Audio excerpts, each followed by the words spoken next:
आदाब, नमस्कार। QNS TV आप सभी का स्वागत करता है और मैं हूं आंचल मिस्कीन। दोस्तों, आप हम सभी के साथ जुड़े हैं इस चंक में जिसे हम कहते हैं #न्यूज़ इन्फॉर्मेटिव। तो आज अभी हमारे सामने एक न्यूज़ आई है जो इतनी इम्पॉर्टेंट है कि आपका उसके बारे में जानना बहुत ज़रूरी है। तो चलिए दोस्तों, बताते हैं आपको कि वो खबर क्या है जिसको लेकर हम आप सभी के सामने हाजिर हुए हैं। आज दिन में कुछ समय पहले एक खबर आई कि अक्रॉस द ग्लोब कुछ कंट्रीज़ में मंकी पॉक्स के ट्रेसेस पाए गए हैं। मंकी पॉक्स एक वायरस है जिसके इन्फेक्शन कुछ लोगों में पाए गए हैं। और अब जैसे वायरस का नाम आता है हमारे दिमाग में इमीडिएटली आता है कोविड वायरस, क्योंकि हाल ही में 2 साल तक पूरी दुनिया ने सफ़र किया है इस कोविड वायरस की वजह से। तो अब ये एक और वायरस सामने आया है। अब इसको लेकर जम्मू कश्मीर अथॉरिटी ने भी कुछ एडवाइजरीज़ जारी की हैं। तो अब क्योंकि ये अहम है, आपकी जाननी ज़रूरी है, तो चलिए आपको बताते हैं कि मसला क्या है। आपको पहले बताते हैं कि ये इनिशियली किन कंट्रीज़ में पाया गया था। ये पाया गया था, इनका रिपोर्ट हुआ था यूरोप, USA और ऑस्ट्रेलिया जैसी कुछ कंट्रीज़ से। अब जैसा इसका आउटब्रेक हुआ, ये फैला, तो उसको नज़र में रखते हुए जम्मू कश्मीर अथॉरिटी ने ये एडवाइज़री जारी की है कि जो सस्पेक्टेड केस होंगे उन्हें इमीडिएटली आइसोलेट किया जाएगा। जी हाँ, जिस तरह से कोविड वायरस के केसेस आने पे उन्हें आइसोलेशन में रखा जाता था, वैसा ही इस केस में भी होगा, ताकि इसका स्प्रेड और लोगों में ना फैले और इसे कंट्रोल में लाया जा सके इन केस अगर कुछ केसेस इंडिया में डिटेक्ट होते हैं तो। अब इसी के साथ अगर आपको मंकी वायरस के बारे में थोड़ी सी और इन्फॉर्मेशन दे तो ये जूनोटिक डिजीज़ है जो सबसे पहले मंकीज़ में पाई गई थी। इसी वजह से इसका नाम मंकी पॉक्स रखा गया। अब अगर हम आपको इसके सिम्टम्स के बारे में बताएं तो इसके सिम्टम्स कुछ हद तक स्मॉल पॉक्स जैसे हैं। और अगर इसकी ओरिजिन की बात करें तो वो सबसे पहले या जो मेन जगह है जहाँ से इसका उत्पादन होता है, जहाँ ये वायरस निकल सकता है, वो ट्रॉपिकल रेन फॉरेस्ट एरियाज़ हैं जो कि सेंट्रल और वेस्ट एशिया में पाए जाते हैं। यानी कि सेंट्रल और वेस्ट एशिया वो जगह है जहाँ से प्राइमरीली मंकी पॉक्स का जो है वो पाया जा सकता है, या वहीं से वो निकल सकता है, बाकी देशों में स्प्रेड हो सकता है।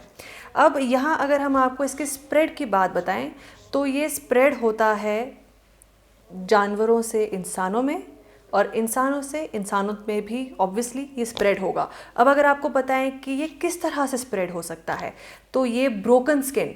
अब दोस्तों, ये जो ब्रोकन स्किन है यानी कि स्किन का कहीं से कटा होना, अब वो चाहे जैसे मर्जी हो, स्किन आपकी ड्राई होने की वजह से भी कहीं से कट सकती है, लगने की वजह से भी कट सकती है। कभी होता है कि हम हल्के से पेज पलट लेते हैं तब हल्का सा कट लग सकता है। कुछ कट्स दिखते हैं, कुछ कट्स नहीं दिखते हैं। तो अब किसी भी तरीके का ब्रोकन कट हो, उससे ये वायरस आपकी बॉडी में ट्रांसफ़र हो सकता है। इसके अलावा ये ट्रांसफ़र हो सकता है रेस्पिरेटरी ट्रैक्ट के ज़रिए, फिर आँख, नाक और मुंह के ज़रिए भी ये आपकी बॉडी में वायरस एंटर कर सकता है। तो दोस्तों, अब इसके साथ एक और चीज़ जो इन्फॉर्मेशन सामने आई वो ये थी कि जो केसेस पॉजिटिव डिक्लेयर होंगे उसमें जो ये वायरस है ये और कितने लोगों में स्प्रेड हुआ है, तो जो अब वो उसका एक हिस्ट्री का जो ट्रेस है वो 21 डेज़ के पिछले केसेस तक, मतलब वो 21 दिनों में कितने लोगों के टच में आए हैं उनकी हिस्ट्री को चेक किया जाएगा और उन सभी को एक टेस्ट से गुजारा जाएगा, जिससे ये पता करना बहुत ज़रूरी होगा कि वो भी कहीं मंकी पॉक्स वायरस से इन्फेक्टेड तो नहीं। आपको अगर याद होगा कुछ ऐसा ही नज़ारा कोविड के टाइम पे भी था, कुछ ऐसी ही गाइडलाइंस कोविड के टाइम पे थी कि अगर आपको कोविड हुआ है तो पिछले 21 दिनों में आप कितने लोगों से मिले हैं उन सब के टेस्ट्स होते थे, ताकि ये पता चल सके कि आपके थ्रू वायरस कितने लोगों तक पहुंचा है और कितने लोग उससे अफेक्ट हुए हैं। सेम चीज़ यहाँ भी होगी। यहाँ भी एक जो ज़रिया है ट्रांसफ़र का बॉडी में इस वायरस का, मुंह है, नाक है, रेस्पिरेटरी सिस्टम है, आपकी कटी हुई त्वचा, आपकी स्किन भी है। और दोस्तों, अब जिस तरह से कोविड वायरस जब आया तब हम सब अनजान थे इस तरह की किसी वायरस की सीवियरिटी को लेकर। अब 2-2.5 साल इतना समय हो गया है, हम सब कहीं ना कहीं अवेयर हो गए हैं इम्यूनिटी को लेकर, सिम्टम्स को लेकर कहीं ना कहीं हम अवेयर हो गए हैं, एक कहते हैं ना प्रिकॉशनरी स्टेप्स को लेकर या ट्रीटमेंट को लेकर।